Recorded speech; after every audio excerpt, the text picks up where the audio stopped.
కాబట్టి చూసే మన కర్నూలులో మరి వెళ్ళే బస్సు యొక్క ప్రమాదం మనం చూసాం. ఊహించుకుంటే ఎంతో భయంగా ఉంది. ఎన్నోసార్లు ఆ బస్సుల్లో ఆ దారి ఎన్నోసార్లు వెళ్ళాను, 100 సార్లు పోయింటాను, ఒకసారి కాదు.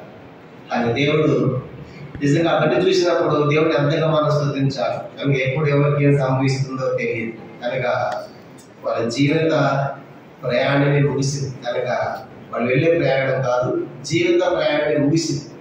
కానీ మనం ఉన్నారు, వాళ్ళు ఈరోజు లేరు. కాబట్టి నిజంగా సజీవ లెక్కలో ప్రవేశపెట్టినందుగా మనంతా దేవుని స్తుతించబద్దులమైన ఒక కీర్తన చదువుకుంటాం. 113వ కీర్తన దేవుని వాక్యంలో నుంచి. కీర్తన 113, 9 వచనాలు ఉన్నాయి.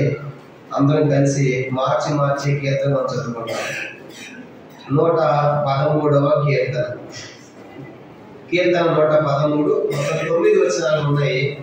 మనం మార్చి ఈ కీర్తన మనం చదువుకుంటాం. 113వ కీర్తన. యెహోవాను స్తుతించుడి, యెహోవా సేవకులారా ఆయనను స్తుతించుడి, యెహోవా నామమును స్తుతించుడి. చదవండి. ఇది మొదలు ఎల్లకాలము యెహోవా నామము స్తుతింపబడుగాక. సూర్యోదయం మొదలుకొని సూర్యాస్తమయం వరకు యెహోవా నామము స్తుతింపదగినది. యెహోవా అందరి మహోన్నతుడు, ఆయన మహిమ ఆకాశ విశాలం వ్యాపించి ఉన్నది. ఉన్నతముగా ఆశీర్వాదం యెహోవాను కొనియాడబడేది. ఆయన భూమి ఆకాశం అంగీకరిస్తున్నాడు. ప్రధానులతోనూ తన ప్రజలతోనూ కూర్చుండ పెట్టుటకై ఆయన నేల నుండి దళితుల లేవనెత్తువాడు. పెంటకప్ప మీద పేదలను పైకెత్తువాడు. ఆయన సంతలేని కుమార సంతోషమైన తల్లిగా చేయడు. ప్రార్థన. పరలోకమందున్న మా తండ్రి, పరిశుద్ధ దేవ మీ స్తోత్రాలు. మీ పాటల ద్వారా మీ నామాన్ని మహిమపరచుకున్నందుకు స్తోత్రాలు. తిరిగి చదివినటువంటి కీర్తన 113వ కీర్తన దీవెనకరంగా చేయండి. ఈ కీర్తన ద్వారా మీ నామాన్ని గణపరచడానికి, శ్లాఘించడానికి, ఆరాధించడానికి మా యొక్క ఆత్మ ప్రాణ దేహములను సిద్ధపరచమని ప్రార్థిస్తున్నాం. ఐకదాసు నన్ను కూడా మీ సులుసాడు మరుగుపరిచి నీ ప్రజలమైన మా అందరికీ కావాల్సిన వర్తమాన వాకులు దయచేసి మనీ పొందమని ప్రార్థిస్తున్నాం. వచ్చిన ప్రజలకి స్తోత్రాలు. ఇంకా రావాల్సిన వారు మార్గ మధ్యంలో ఎవరిని ఏర్పాటు ఉన్నారు వారు నడిపించి మహిమ పొందాలి. ఎవరు నిర్లక్ష్యంగా ఉంటున్నారు అలాంటి వాళ్ళు తలపెట్టి మీ సరి తీసుకొద్దామని ఐకదాసు నన్ను కూడా మీ సులుసాడు మరుగుపరిచి బలపరిచి వాడుకోమని సహాయపడమని శేక్షేతులు బంధిస్తూ యేసుక్రీస్తు నామమున ప్రార్థించి స్తుతించి అతి వినయముగా వేడుకొనుచున్నాము తండ్రి. ఆమేన్. ఇలా మనం చదువుకున్నటువంటి కీర్తన 113వ కీర్తన. ఈ కీర్తనలో నుంచి ఒక 5 ప్రశ్నలు మనం వేసినప్పుడు దేవుణ్ణి ఎందుకు ఆరాధించాలి అనే సంగతులు మనం చూడవచ్చు. మనం గమనించామంటే ఈ కీర్తనలో మొదటి ప్రశ్న ఏంటంటే ఎవరిని ఆరాధించాలి అని చూసినప్పుడు లోకంలో ఎన్నో రకాల ఆరాధనలు మనం చూస్తూ ఉంటాం. కనుక ఎంతెంతో మనుష్యులను దేవతలను ఆరాధిస్తూ ఉన్నారు. ఎందుకంటే మరి ఎవరిని ఆరాధించాలి అని ఆలోచించినప్పుడు లోకంలో ఆరాధన ఎలా ఉన్నాయి, వాళ్ళు ఆరాధన సరైనది కాదు, వారి దేవుడు కూడా సరైన వాడు కాదు. కనుక అది మొదటి ఆరాధనగా మనం చూస్తాం. కనుక వాళ్ళ ఆరాధన సరిగా ఉండదు, వాళ్ళ దేవుడు కూడా సరిగా ఉండదు. ఎందుకంటే నిజమైన దేవుడు కాదు, నిజమైన ఆరాధన కూడా కాదు. అది లోకంలో కూడా చూస్తాం, మనకు తెలుసు. రెండవది, వాళ్ళ దేవుడు సరైన వాడు కాదు, కానీ ఆరాధన భక్తి సరైనది. అంటే వాళ్ళు భక్తి కార్యక్రమం ఎన్నో చేస్తూ ఉంటారు, ఎన్నో నిష్ఠలు ఉంటాయి, కానీ దేవుడు నిజమైన వాడు కాదు. అది ఎంత విచారం కదా. భక్తులు ఉంటాయి కనుక భక్తి కార్యాలు చేస్తారు, కానీ ఇటు భక్తి కార్యాలు చేస్తారు, కానీ భక్తి కూడా ఎంతో గొప్పది, కానీ దేవుడు నిజమైన వాడుగా మనకు కనపడదు. ఇది లోకంలో రెండో ఆధారం. మూడో ఆధారం చూసినప్పుడు వాళ్ళ దేవుడు నిజమైన వాడే, కానీ ఆరాధన సరిగా చేయరు. ఇది నామకార్థ క్రైస్తవులు దేశంలో నమ్ముకున్నాను చెప్పుకుంటారు, కానీ నిజమైన దేవుడిని ఎదిగారు, కానీ వాళ్ళ ఆరాధన సరిగా ఉండదు. కనుక ఇది మూడో రకమైన ఆరాధనగా మనం చూస్తాం. ఇక నాలుగో రకమైన ఆరాధన ఆఖరి ఏంటంటే నిజమైన దేవుడు, నిజమైన ఆరాధన. అదే ఆత్మతో సత్యముతో ఆరాధించి కాబట్టి ఆరాధన చేయాలి. కానీ ఈ 4 ఆరాధనలు చూస్తాం లోకంలో. మొదటిది దేవుడు నిజమైన వాడు కాదు, వాళ్ళ భక్తి కూడా నిజమైనది కాదు. అది మొదటిది. అయితే రెండవది దేవుడు నిజమైన వాడు కాదు, భక్తి మాత్రం గొప్పదే కనుక అది రెండవ ఆరాధన. అయితే మూడవది నిజమైన దేవుడే కానీ ఆరాధన సరిగా ఉండదు, నామకార్థ క్రైస్తవులు. నాలుగవది నిజమైన దేవుడు నిజమైన అదే యోహాను 4:24 మనం చదువుకుంటాం. 4:24 దేవుడు ఆత్మ కనుక ఆయన ఆరాధించేవారు ఆత్మతోను సత్యముతోను ఆరాధించాలి. కానీ ఇప్పుడు మొదటి ప్రశ్న 113వ కీర్తనలో చూసినప్పుడు ఎవరిని ఆరాధించాలంటే చూడండి, యెహోవాను స్తుతించుడి. కనుక ఎవరిని ఆరాధించాలంటే ఎవరిని స్తుతించాలి? యెహోవాను స్తుతించాలి. కాబట్టి యెహోవాను స్తుతించడానికి యెహోవా ఎవరు అంటాడు? నిర్గమాకాండం 5వ అధ్యాయం చూడండి. నిర్గమాకాండం 5వ అధ్యాయం. నిర్గమాకాండం 5వ అధ్యాయం. మోషే ఫరో దగ్గరికి వెళ్ళి నా ప్రజలను దేవుడు పంపించమంటున్నాడు అన్నప్పుడు ఆయన ఏమంటాడంటే ఆయననే మాట చూడండి. నిర్గమాకాండము 5వ అధ్యాయము 2వ వచనం. నిర్గమాకాండం 5వ అధ్యాయం 2వ వచనం చదవండి. ఫరో నేను అతని మాట మీరు ఇశ్రాయేలు పోల్చుటకు యెహోవా ఎవడు? నేను యెహోవాను ఎరుగను, ఇశ్రాయేలును పోనీయను. కనుక అయ్యా యెహోవా పంపించమంటున్నాడు ప్రజలు ఉత్తమం చేయడానికి, బలర్పించడానికి మేము పోవాలంటా ఉంటే ఏమన్నాడు? యెహోవా ఎవడు? కనుక యెహోవా ఎవడు అంటే నేను తప్ప ఇంక రాజు ఎవడు ఎక్కడ అన్నట్టుగా. కనుక యెహోవా ఎవడు? నేను ఆయన ఎరగను. యెహోవా ఎవరు మరి? నిర్గమాకాండం 3వ అధ్యాయం చూడండి. మోషే అడుగుతాడు, అయ్యా నన్ను ఇశ్రాయేలు దగ్గరికి వెళ్ళమంటున్నావు విడిపించడానికి, నిన్ను ఎవరు పంపించారంటే నీ పేరేమని చెప్పాలి, నువ్వెవరమని చెప్పాలి అంటే అప్పుడు ఆయన ఒక మాట అంటాడు. నిర్గమాకాండం 3వ అధ్యాయం 14వ వచనం 13-14 వచనాలు. నిర్గమాకాండము 3వ అధ్యాయము 13-14 వచనాలు.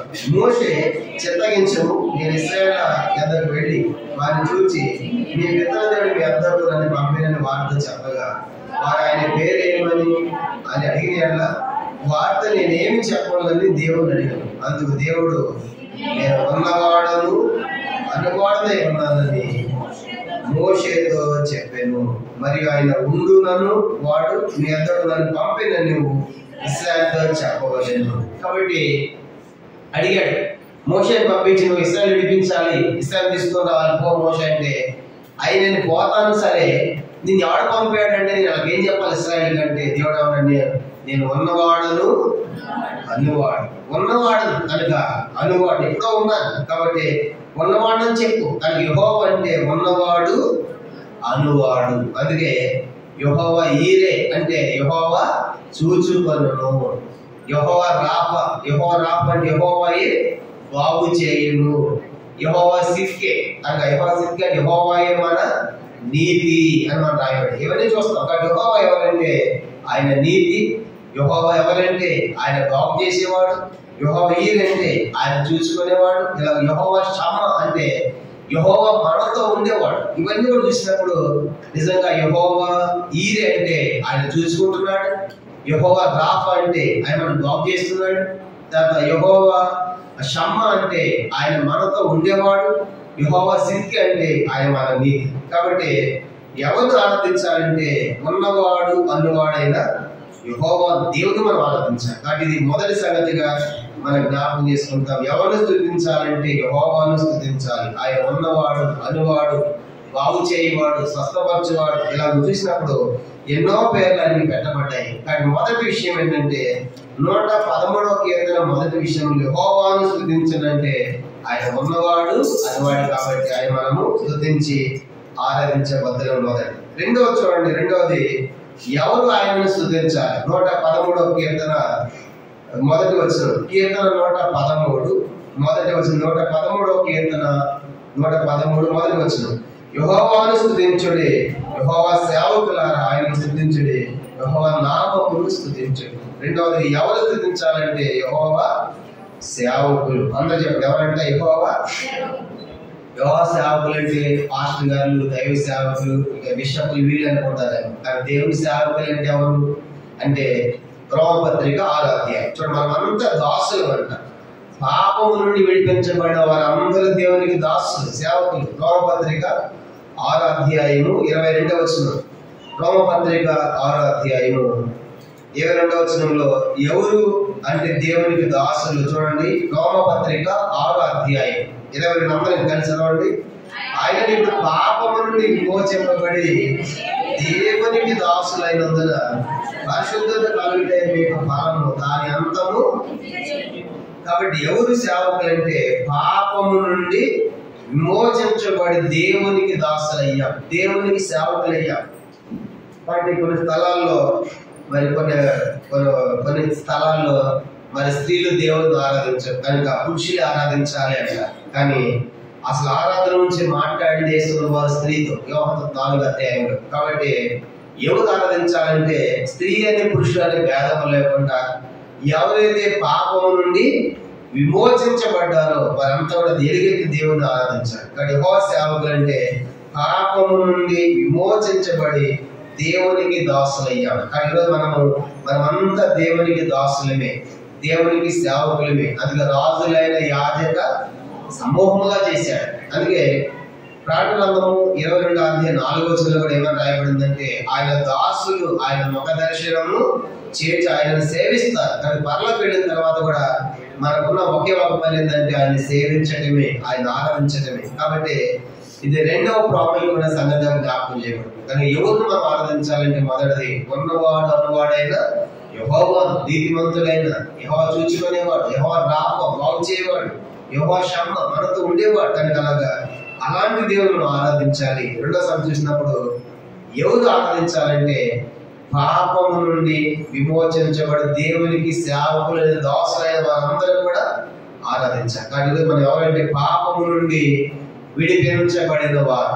మనమంతా ఎవరు పాపము నుండి విడిపించబడి దేవునికి దాసులయ్యాం. కాబట్టి ఎంత గొప్ప ఆధిక్యత. ఒకప్పుడు పాపానికి దాసులుగా ఉన్నాం. అది రోమపత్రిక 6వ అధ్యాయము. చూడండి, రోమపత్రిక 6వ అధ్యాయము 17వ వచనం. రోమ 6:17 రాయబడింది, మీరు పాపమునకు దాసులై ఉంటిరి. ఒకప్పుడు పాపానికి దాసులం, ఇప్పుడు మనం ఎవరికి దాసులము? పాపము నుండి దేవుడు విడిపించాడు. యేసు రక్తము మన ప్రతి పాపాన్ని కడిగింది, క్షమించింది, విడిపించి ఇప్పుడు మరి దేవునికి దాసులుగా చేసినందుకు కాను ఆయన దాసులంగా ఆయన ముఖ దర్శనం చేస్తూ మన దేవుణ్ణి ఆరాధించబద్ధమైన. ఇది రెండవ ప్రాముఖ్యమైన సంగతి. ఎవరు ఆరాధించాలంటే పాపముని విడిపించబడి దేవునికి దాసులైన ప్రతి ఒక్కరు ఆయన్ను ఆరాధించవచ్చు. మూడో సంగతి ఆలోచించినప్పుడు కీర్తన 113. మూడో సంగతి చూసినప్పుడు మూడో సంగతి ఎప్పుడు ఆరాధించాలి, దేవుని ఎప్పుడు ఆరాధించాలి? 113వ కీర్తన గమనించి, ఎప్పుడు ఆరాధించాలంటే ఆదివారం ఆరాధన అయిపోయిన తర్వాత మాత్రమే. దానికే పోటీలు పడతాం. అప్పుడే ఆరాధించేది 113వ కీర్తన 2వ వచనం. 113వ కీర్తన 2వ వచనం, ఇది మొదలుకొని ఎల్లకాలం యెహోవా నామమును సన్నిధింపబడును గాక. కాబట్టి ఎప్పుడు ఆయన ఆరాధించాలి? ఇది మొదలుకొని అంటే ఏది మొదలుకొని? రక్షించబడినది మొదలుకొని. కనుక ఎప్పుడు రక్షించబడ్డామో ఆ రోజు నుంచి మనము ఆరాధిస్తూనే ఉండాలి. కనుక ఆదివారం కాసేపు మాత్రమే కాదు. నేను లోతుకుంటూ వెళ్తాను, కానీ బైబిల్ స్టడీకి దాదాపు 3 సంవత్సరాల నుంచి పోతున్నాను. అక్కడ సంగతి నాకు తెలుసు. అక్కడ వెళ్ళేది మాత్రం టైంకి వెళ్ళాలి. టైంకి రాకపోతే నన్ను కూడా తిట్టేస్తాడు ఒక సడన్లు. ఒక వర్షం పడతా ఉంది, పెద్ద వర్షము, ఫుల్ ట్రాఫిక్. కనుక ఆ వెళ్ళేటప్పుడు నేను 8:30 అయిపోయింది. 7:30 నేను అక్కడ ఉంటాను బైబిల్ స్టడీకి. 8:30 అయిపోయింది. కనుక పాటలు పాడి లాస్ట్కి నన్ను కూడా గర్తించాడు. నాకు కూడా పొరపాటు, ఎందుకంటే నేను కూడా టైంకి వెళ్ళలేదుగా. ఆడ నియమం ఏంటంటే కరెక్ట్గా 10 గంటలకు ఆరాధన అంటే 9:45కే రావాలి. అది ఆరాధన. ముగించేది ఎప్పుడో తెలుసా? ముగించేది చెప్పడం, ఎప్పుడైనా ముగించవచ్చు. వచ్చిన దాని వచ్చి ఎప్పుడు ముగించాలంటే ముగించే టైం మమ్మల్ని అడగవద్దు అంటాడు. వచ్చే టైం మాత్రం ఖచ్చితంగా రావాలి. కనుక ముగించేది మాత్రం ముగించడానికి టైము అంటే అర్థమైంది. ఎంతసేపు అయినా దేవుడు నడిపించిన వాళ్ళతో చెప్పంటాడు. కనుక ముగించే మాట మాత్రం చెప్పడం చాలా సంతోషం అనిపిస్తూ ఉంటుంది. మనం ఎట్లాంటి లేట్గా వస్తాము, ముందు మనకి ముగించాలన్నమాట. 1:30 అయిపోవాలి మనకి. 1:30 ముందే అయిపోవాలి. ఇంకా వచ్చేది మాత్రం మనిషి ఎప్పుడైనా వస్తాం. కాబట్టి ఎంత బాగుంది కదా. కనుక వచ్చే టైం కరెక్ట్గా రావాలి, మద్దతు పోయే టైం మాత్రమైనా మమ్మల్ని అడగొద్దు అంటారు. కనుక అంత సేవ చెప్పవచ్చు. కానీ చెప్పే సంగతి ఏంటంటే మరి మూడవ సంగతి మనకి ఎప్పుడు ఆరాధించాలంటే, దేవుణ్ణి ఎప్పుడు ఆరాధించాలంటే, ఇది మొదలుకొనంటే మనం రక్షించబడినది మొదలుకొని దేవుని ఆరాధిస్తూనే ఉండాలి. మన దేహంలో ప్రాణం ఉన్నంతసేపు దేవుని ఆరాధించాలి. అందుకే నేను ఎల్లప్పుడూ యెహోవాను సన్నుతించేది, నిత్యం ఆయన కీర్తి నా నోట ఉంటాడు. ఎల్లప్పుడూ ఆరాధిస్తున్నాడు. కాబట్టి ఎప్పుడు ఆరాధించాలంటే ఒక ఆదివారం ఈ సమయం మాత్రమే కాదు. కనుక దేవుని మనము ఇది మొదలుకొని, రక్షించబడినది మొదలుకొని మనం దేవుని కలుసుకునేంత వరకు కూడా దేవుని మనం ఆరాధించాలి. ఎందుకంటే పరలోకం పోయిన తర్వాత అక్కడ అడుక్కునే ఉండవు. ప్రభా జనం వచ్చింది తాపు, కానీ వారు మోసం చేసి ఆపు, ఇలాంటి అడుక్కునేవి ఉండవు. అక్కడ అంతా కూడా ఆరాధనే ఉంటుంది. ఇక్కడ అడుగుతున్నవన్నీ కూడా దానికి అన్ని అడుగుకుంటాం. దానికంటే పరలోకం పోయిన తర్వాత అడిగేవి ఉండవు. చెప్పండి, అన్ని కూడా మనం దేవునికి స్తుతి చెల్లించేది. కాబట్టి మూడవది ఎప్పుడు ఆరాధించాలంటే, ఇది మొదలుకొనంటే రక్షించబడని మొదలుకొని ప్రతి విశ్వాస దేవుణ్ణి ఆరాధిస్తూనే ఉండాలి. కానీ దానికి అంతము లేదంట. దానికి ఆరాధనతో ముగించడానికి అంతము లేదు. దానికి ఇది మొదలుకొని ఎల్లకాలము అంటే దానికి రక్షించి మొదలుకొని ఎల్లకాలము యెహోవా నామము సన్నుతించబడును గాక. సూర్యోదయం మొదలుకొని సూర్యాస్తమయం వరకు యెహోవా నామము స్తుతి నొందదగినది. కాబట్టి అలా మనం దేవుని ఆరాధించాలి. ఇది మూడో సంగతి. కనుక ఎప్పుడు ఆరాధించాలంటే రక్షించబడని మొదలుకొని ప్రభుని కలుసుకునేంత వరకు కూడా దేవుని మనము ఆరాధించబద్దులమైన. ఇక్కడ మూడు సంగతులు. మొదటిది ఎవరిని ఆరాధించాలి? ఉన్నవాడు అనువాడైన యెహోవాను. ఆయన యెహోవా రాఫా, బాగు చేయవాడు. యెహోవా ఈరే, చూచుకునేవాడు. యెహోవా షమ్మా, యెహోవా ఉండే స్థలం. యెహోవా సిర్కే, మన నీతి. కనుక ఆ యెహోవాను ఆరాధించాలి. రెండోది ఎవరు ఆరాధించాలి?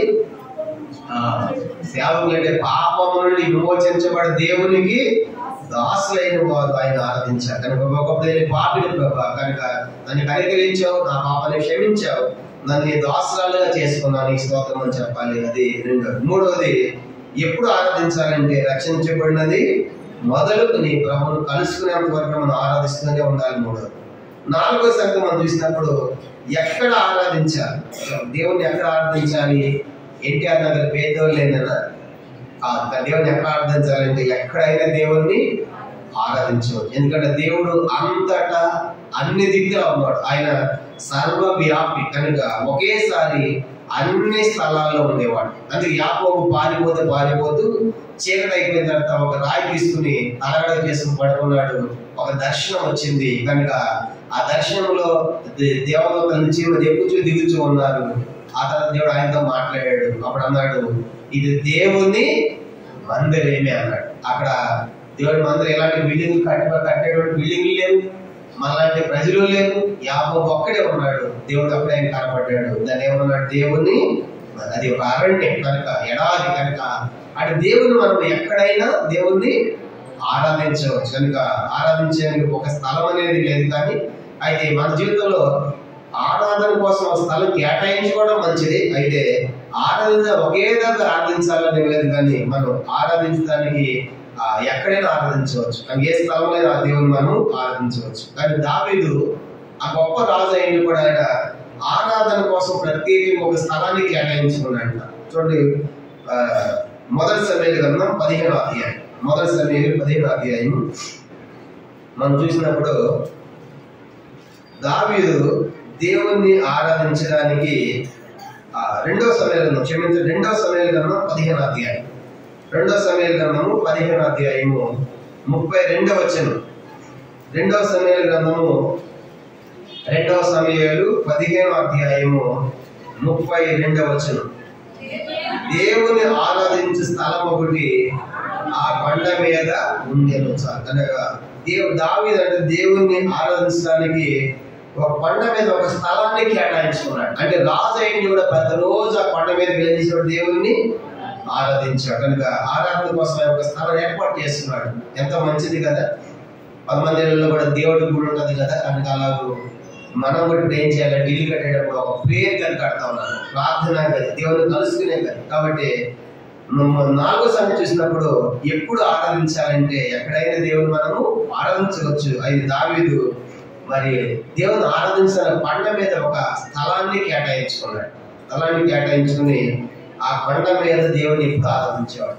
అప్షాలు వెంటబడతా ఉంటే వెనకాల దావీదు ఆ కొండ మీదకి ఎక్కుతున్నాడు. కొండ మీదకి ఎక్కుతున్నప్పుడు మరి కింద వెనకాల శత్రువులు పట్టుకుంటారుగా, కానీ కొండ మీదకి వెళ్ళి పారిపోవాలి. కానీ దావీదు ఉద్దేశం ఏంటంటే వెనకాల శత్రువులు వెంటబడుతున్నా కొండ మీదకి ఆరాధన చేస్తే శత్రువులందరూ పారిపోతారు అనేది దావీదు యొక్క ఉద్దేశం. అంటే ఆరాధన శత్రువులందరూ ఏమైపోతారంట, పారిపోతారు. అందుకే యెహోషాపాతు కూడా ఏం చేస్తాడు, దేవుణ్ణి 4 రకాల సైన్యాలు 4 దిక్కులు చుట్టుముట్టినప్పుడు స్తుతించేటప్పుడు పాడుటప్పుడు మొదలు పెట్టగా వారు ఒకరినొకరు పొడుచుకుని చనిపోయారు. అంటే అర్థము ఆరాధన ద్వారా మన శత్రువులను పారదొరుకుతారు. అని దావీదు ఎలా శత్రువు వస్తున్నప్పుడు కొండ మీదకి ఇంటికి వెళ్ళాడంటే ఆ కొండ మీదకి ఆరాధన చేయడం నేను తప్పించబడతాను అని ఆరాధన ద్వారా మనం విజయాలు సాధిస్తాం. కనుక ఆరాధన ద్వారా విజయం సాధిస్తాం. అంటే మనం ఎప్పుడో కూడా దేవుణ్ణి ఆరాధించాలి. ఇది 4వ సంగతి. కనుక ఎక్కడ ఆరాధించాలంటే ఎక్కడైనా కూడా దేవుడు ఆరాధించాలి. 4 విషయాలు చూసాం. మొదటి చెప్పండి, మొదటిది ఎవరిని మనము ఆరాధించాలంటే ఉన్నవాడు అనువాడైన యెహోవాను ఆరాధించాలి. రెండవదిగా ఎవరు ఆరాధించాలంటే సేవకులు, అంటే పాపం నుండి విమోచించబడి దేవునికి దాసులు సేవకులైన వాళ్ళు ఆరాధించాలి. మూడవది ఎప్పుడు ఆరాధించాలంటే రక్షించమని మొదలు ఎల్లకాలం సూర్యోదయం మొదలుకొని సూర్యాస్తమైన దేవుని ఆరాధించాలి. 4వది ఎక్కడ ఆరాధించాలంటే ఎక్కడైనా ఆరాధించవచ్చని సంగతి చూస్తాం. 5వది ఆఖరి చాలా ప్రాముఖ్యమైనది, ఎందుకు ఆయన ఆరాధించాలి. 5వది ఆఖరిది ఎందుకు మనం దేవుణ్ణి ఆరాధించాలంటే ఇక్కడ చాలా విషయాలు చెప్పబడ్డాయి. అవి చదువుకుని మనం ఆరాధనకి వెళ్తాం. చూడండి, ఎందుకు ఆరాధించాలంటే ఆయన మహోన్నతుడు కాబట్టి ఆరాధించాలి. 113వ కీర్తన 4వ వచనం, కీర్తన 113:4 యెహోవా అన్ని జనులందరి ఎదుట మహోన్నతుడు అని మొదటి సంగతి. ఆయన మహా ఉన్నతమైన దేవుడు కాబట్టి ఆయన ఆరాధించాలి. ఆయన మహిమ ఆకాశ విశాలమును వ్యాపించి ఉన్నది. ఆయన మహోన్నతుడే కాదు, ఆయన మహిమ అంట ఆకాశ విశాలమంతా వ్యాపించి ఉన్నది. ఆయన గొప్ప దేవుడు, అందుకే ఆయన ఆరాధించాలి. ఇంకా ఎందుకు ఆరాధించాలి? 5వ వచనం, ఉన్నతమందు ఆశీర్వదించిన మన దేవుని యెహోవాను పోలి ఉన్నవాడు ఎవడు. కనుక ఉన్నతమందు సింహాసనం మీద ఆశీనుడు ఉన్న మన దేవుడైన యెహోవాను పోలినవాడు ఎవడంటే అర్థం ఏంటి? ఆయనలాగా మరొకడు లేడు, ఆయన తప్ప రక్షకుడు లేడు, కనుక ఆయన తప్ప దేవుడు లేడు. అందుకే యెషయా అంటాడు, నాకు ముందు ఏ దేవుడు లేడు, నా తర్వాత ఏ దేవుడును నేను తప్ప రక్షకుడు లేడు. అందుకే ఆయనతో సమానముగా ఆయన పోలిన వాడు ఎవరు కూడా లేదు. అందుకే ఆయన ఆరాధించాలి. నువ్వు ఒక్కడే దేవుడు, నువ్వు మహోన్నతుడివి, నీ మహిమ ఆకాశం విశాలమంతా వ్యాపించింది. అంత మాత్రమే కాదు, నీలాంటి వాడు నిందిపోయేవాడు మరొకడు ఎవడు కూడా లేడు. ఒక్కడే దేవుడు, నీవే రక్షకుడు. అందుకే చేయబెట్టిన హోషేయ గ్రంథం 14వ అధ్యాయం ఒక మాట అంటారు. హోషేయ గ్రంథం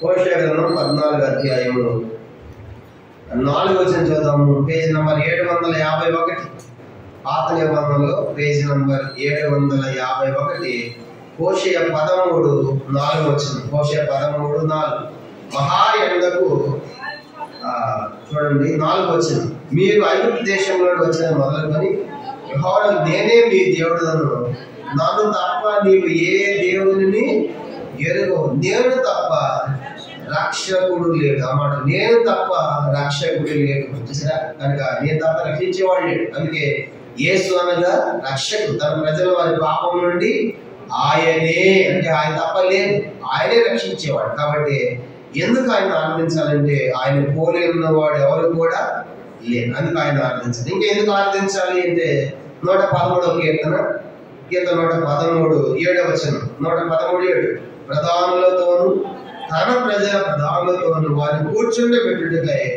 ఆయన నేల నుండి దరిద్రులను లేవనెత్తువాడు, పెంట కుప్ప మీద నుండి పేదలను పైకెత్తువాడు. ఈ దేవుడు ఎంత మంచి ఆలోచన కలిగినాడు. ఉన్నతమందు ఆశయంగా ఉండి ఆ ఉన్నతమైన ఆలోచన ఏంటంటే ఈ యొక్క దరిద్రులను పెంట కుప్ప మీద లేవనెత్తి ప్రధానులతో కూర్చోబెట్టాలి, తన ప్రజలను ప్రధానులతో కూర్చోబెట్టాలి అనేది దేవుని యొక్క మహా సంకల్పం. అక్కడ వాళ్ళను పెంట కుప్ప మీద నుంచి లేవనెత్తావు, దరిద్రులతో లేవనెత్తావు, కానీ ప్రధానులతో, అధికారులతో, రాజులతో కనుక నువ్వు కూర్చొని పెట్టాలన్నది నీ యొక్క ఎంత గొప్ప ఉన్నతమైన సంకల్పం. కనుక నీ ఆలోచన ఎంత గంభీరము కనుక అందుకే ఆయన మనం ఆరాధించాలి. కాబట్టి ఆయన ఆలోచన దరిద్రులు లేవనెత్తాలి, పెంట కుప్ప మీద నుండి బేదల పైకి లేవనెత్తి ప్రధానులతో అధికారులతో ఆయన కూర్చోబెట్టడానికి ఆయన యొక్క గొప్ప సంకల్పం. కాబట్టి ఆయన యొక్క ఆలోచన ఎంత ఉన్నతమైనది, అందుకు ఆయన ఆరాధించాలి. ఇంకా 113 చెప్పాడు, ఆయన సంతు లేని దానిని